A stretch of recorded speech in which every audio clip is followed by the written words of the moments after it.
Jenengku Saitama. Aku bolone Ariev Yohamart. Tugasku menyelamatkan bumi. Jadi, ojo lali subscribe channel iki yo. Pokoknya jos dijamin aman. Assalamualaikum warahmatullahi wabarakatuh. Maaf ya, aku lagi ketok Ariev Yohamart. Kali ini kita akan melanjutkan cerita Kawin Kontrak Angga dan Arini episode 26 alias 26 alias 26.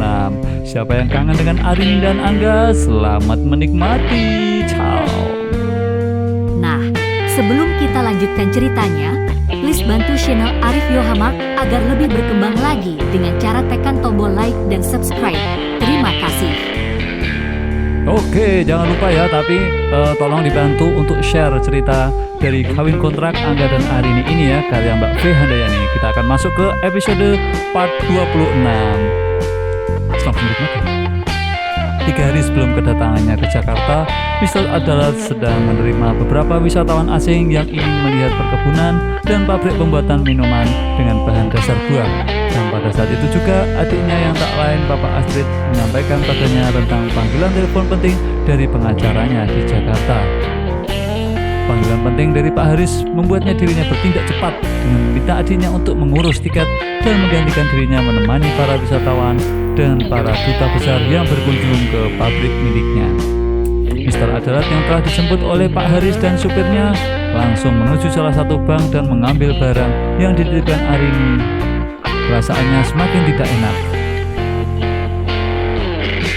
Kala dirinya disodorkan sebuah amplop coklat yang dititipkan Arini pada Mbak Nani untuk dibawa ke kantor pengacara Papa Adalat. Dengan gemetar, tangan tuanya merobek amplop itu. Dengan tergesa-gesa, dia menarik selembar kertas dan langsung membacanya. Surat dalam bahasa Perancis yang ditulis sendiri oleh Arini. Air matanya pun menggenang di kelopak matanya. Kala baru mulai membacanya, dipeluknya surat itu. Ditariknya nafasnya dalam-dalam, lalu hembuskannya kembali. Pak Haris memberikan segelas air hangat untuk menenangkan perasaan Mr. Adalat. Diteguknya air pemberian pengacaranya itu dan kembali membaca isi surat dari Arini, sang menantu tersayang. Begini suratnya. Papa Adalat sayang, jika Papa telah membaca surat ini, Arini hanya ingin memberitahukan pada Papa bagaimana besarnya rasa sayang dan rasa hormat Arini pada Papa. Rasa sayang Arini lebih besar dari gunung terbesar di dunia. Rasa sayang Arini lebih dalam, melebihi lautan terdalam manapun dan juga mengalahkan jumlah bintang di langit. Bisa menjadi anak menantu Papa adalah sebuah kehormatan dan sebuah keajaiban untuk Arini. Bukan karena kekayaan dan kemewahan yang Papa miliki, akan tetapi karena Papa juga tulus menyayangi dan menerima Arini sebagai pendamping hidup Mas Angga. Arini bukan menolak semua pemberian dari Papa, akan tetapi Arini lebih suka seperti dulu, tanpa kemewahan. Hanyalah kasih sayang Mas Arini yang harapkan dari Papa dan Mas Angga. Papa Adalat yang Arini sayang. Menjadi bagian dari keluarga Papa merupakan hadiah yang tak ternilai, jauh lebih dari bernilai dari apa yang Papa berikan dan hadiahkan pada Arini selama ini. Maafkan Arini Papa, Arini mengembalikan semua pemberian Papa. Arini takut apabila Arini menyalahgunakan semua itu dan membuat Arini menjadi sombong dan tidak lagi berpijak pada bumi. Arini mohon jangan salah artikan maksud Arini. Papa Adalat yang Arini sangat hormati. Arini telah mengabulkan permintaan Papa untuk menimang cucu. Akan tetapi, mungkin Mas Angga berpikiran bahwa anak ini nantinya akan Arini gunakan sebagai dalih dan alat untuk mengeruk kekayaan Papa dan Mas Angga. Tidak Papa, Arini tidak akan pernah melakukan itu. Arini lebih baik menjauh dari kehidupan Papa dan Mas Angga. Cukuplah Arini buktikan pada Papa dan Arini bisa bahwa Arini bisa memberikan Papa seorang cucu. Arini akan memberikan Papa foto cucu Papa dan foto video cucu Papa agar Papa bisa melihat cucu Papa. Arini juga akan membawa cucu Papa jika besar nanti untuk bertemu Papa. Akan tetapi, Papa harus berjanji terlebih dahulu untuk tidak lagi memberikan Arini dan cucu Papa fasilitas atau barang apapun. Papa tersayang, Papa jangan risau, tabungan hasil kerja Arini lebih dari cukup untuk membiayai hidup, melahirkan, dan membesarkan cucu Papa.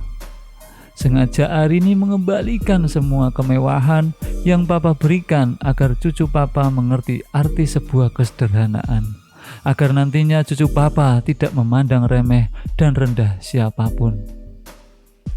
Papa adalah tersayang. Maafkan Arini yang telah mengembalikan semua pemberian Papa, berlian, cek, apartemen, baju, emas, uang tunai, dan barang mewah lainnya. Arini hanya meminta ketulusan Mas Angga mencintai dan menyayangi Arini, bukan karena sesuatu.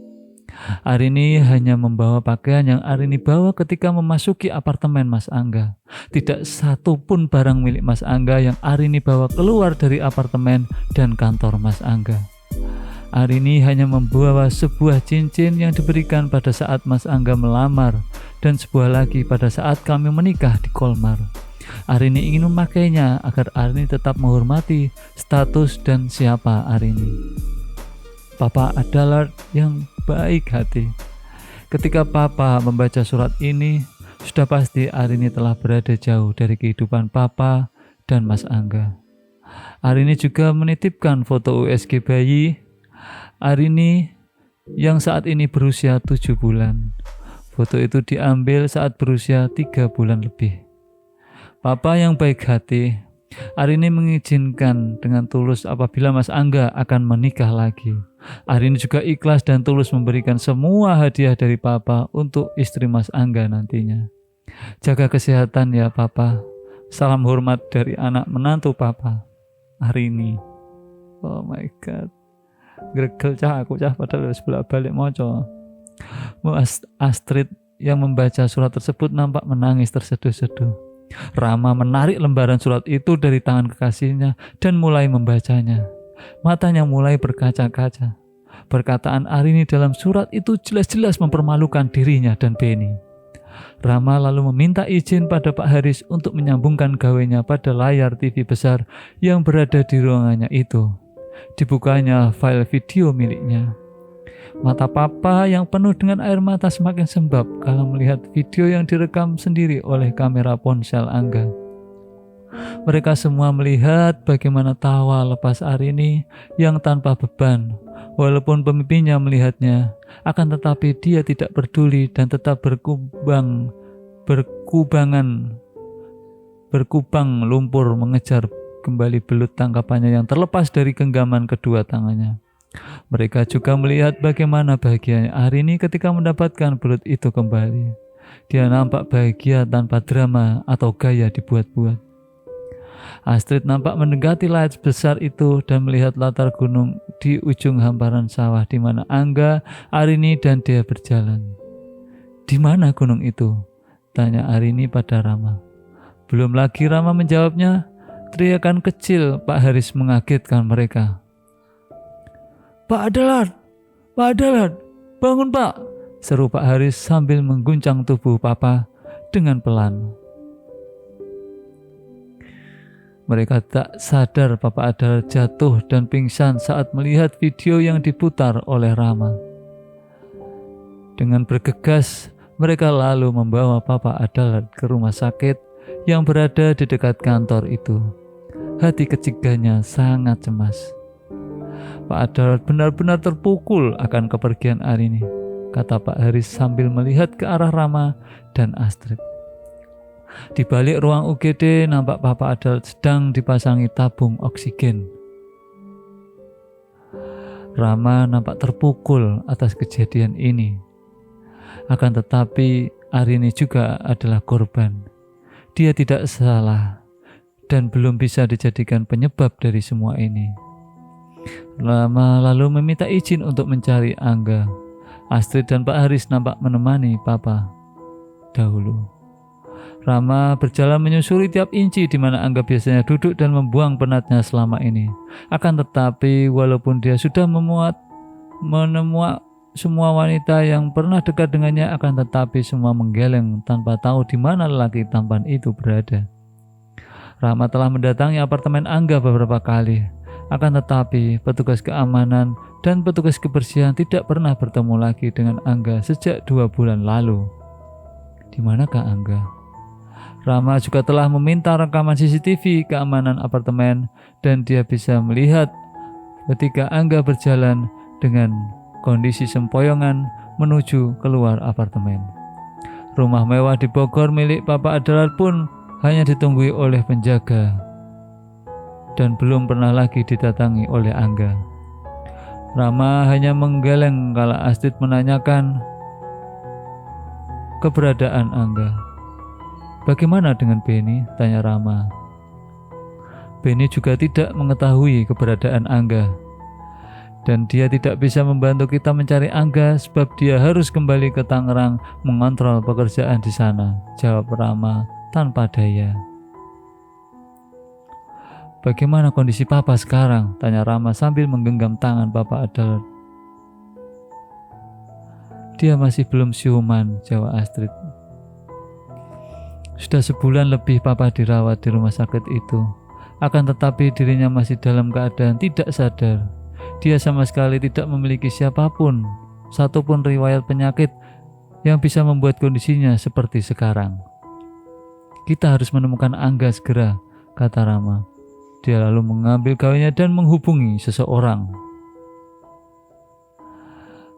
Nan jauh di sebuah desa, nampak Bapak Dea tengah mengajak bercanda seorang bayi mungil yang sangat tampan yang sedang dalam gendongan ibu Dea.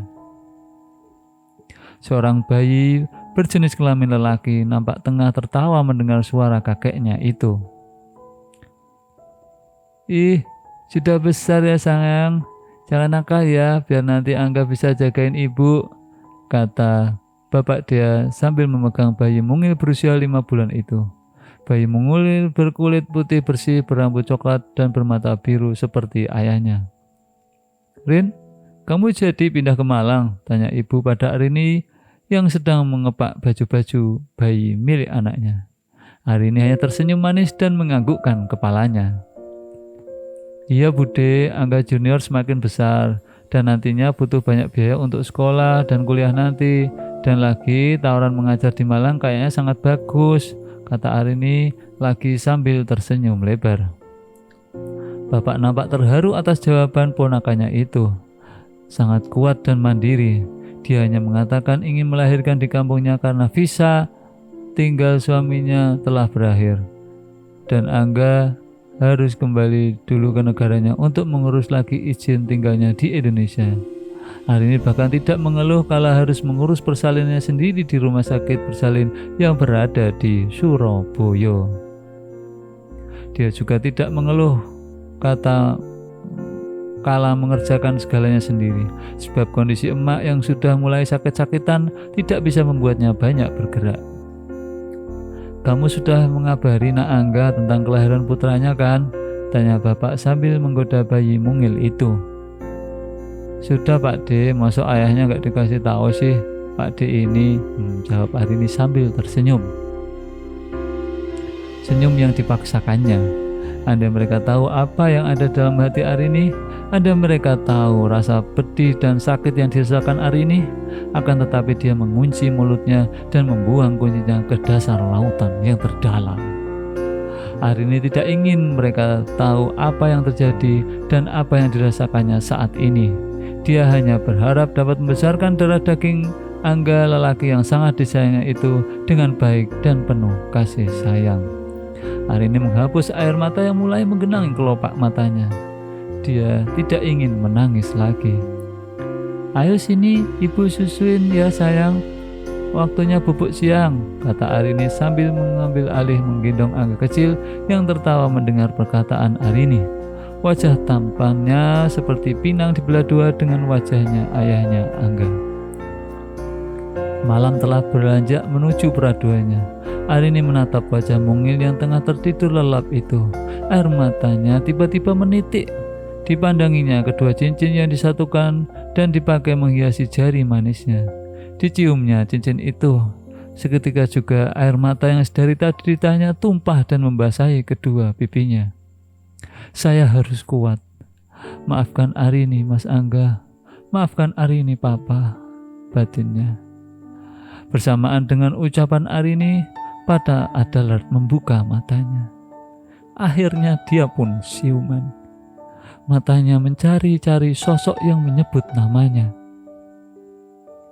Ya, dia mendengar Arini meminta maaf padanya. Luar biasa. Arini, mana Arini? Papa mendengar suara Arini. Apa dia sudah datang? Tanya Papa sambil memegang tangan Rama yang duduk di sampingnya. Astrid tidak dapat menahan tangisnya. Dia tahu bagaimana perasaan pamannya saat ini. Papa sangat merindukan Arini. Rama, tolong bawa Papa menemui Arini. Sampaikan pada Angga, ambil semua apa yang Papa miliki, tapi jangan pisahkan Papa dengan Arini dan cucu Papa, kata Papa Adalat sambil terisak.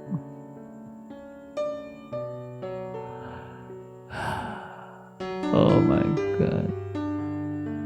Bersambung guys ya, sudah 26. Tadi emosinya cukup terkuras di sini ya, tapi tetap ikuti selalu Kawin Kontrak episode 27 next episode. Saya pas lo ya, saya buatkan. Assalamualaikum warahmatullahi wabarakatuh. Ciao, terima kasih. Jangan lupa like, comment, dan subscribe. Halo wong ganteng lan wong ayu. Piye kabare? Aku Hulk. Menungso werna ijo, sing paling kuat rak ono tandingane kejaba Thanos. Matur suwun wis nonton video Arif Yohamart. Ojo lali like lan subscribe channel ini. Matur suwun. Terima kasih, thank you, kamsahamnida, gumawa. I love you.